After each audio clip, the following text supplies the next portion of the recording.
रामपुर विधानसभा क्षेत्र से भारतीय जनता पार्टी के प्रत्याशी कोल्लेगी के नामांकन पर खतरा मंडरा रहा है। दरअसल आपको बता दें कि कोल्लेगी रामपुर के अनुसूचित जाति के लिए आरक्षित रामपुर सीट से चुनाव लड़ने के लिए जो सर्टिफिकेट उपलब्ध करवाया है उस पर हिमाचल कांग्रेस ने सवाल खड़े किए हैं।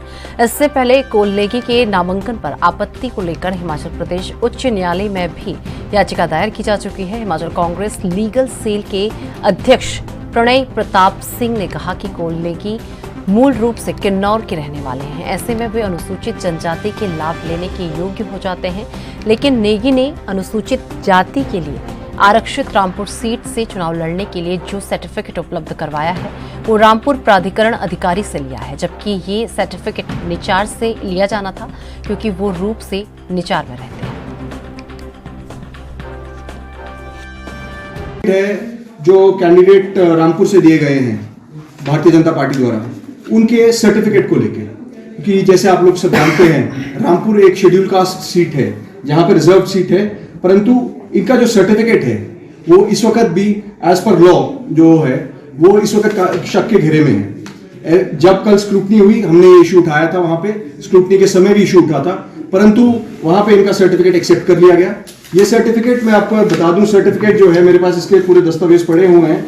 ये सर्टिफिकेट है SC 20227828221337 और ये 16/8/2022 को इशू हुआ है। ये इशू हुआ है रामपुर से, और जबकि वो रहने वाले हैं निचार के। तो इसके ऊपर अगर हम थोड़ा कानून में जाएं तो यहाँ पे हमारा जो लैंड रिकॉर्ड मैनुअल है, हिमाचल प्रदेश सरकार का लैंड रिकॉर्ड मैनुअल है, इसका पैरा 28.1 वो कहता है कि जो sub divisional officer and tehsildar Mohal shall be the competent authority to issue SC/ST backward and bonafide Himachali certificate within their respective jurisdictions, जो यहाँ पे नहीं हुआ है। तो एक बहुत बड़ा लूप होल है जो ये रहा हुआ है।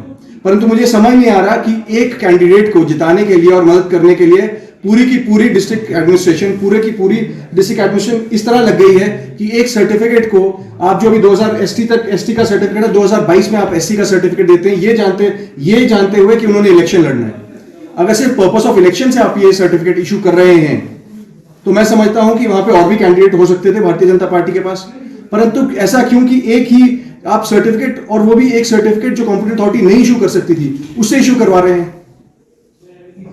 आज ये कंप्लेंट लेके हम इलेक्शन कमीशन के पास दोबारा जाएंगे और इसमें सारे कानूनी तर्क हैं जो हम दे रहे हैं। इसमें ऐसा नहीं है कि हमारी तरफ से हम कुछ इसमें जोड़ रहे हैं, कानूनी तर्क है। और मुझे पता चला है कि इस प्रकार की एक पिटिशन जो है माननीय उच्च न्यायालय में भी फाइल हुई है, जिसपे शायद नोटिस इशू हुआ है। उस बारे में मैं आपको नहीं बता पाऊंगा ज्यादा, परंतु अगर माननीय उच्च न्यायालय इसका संज्ञान ले रहा है तो डिस्ट्रिक्ट एडमिनिस्ट्रेशन को ये सोचना पड़ेगा कि उन्होंने जो सर्टिफिकेट इशू किया है उस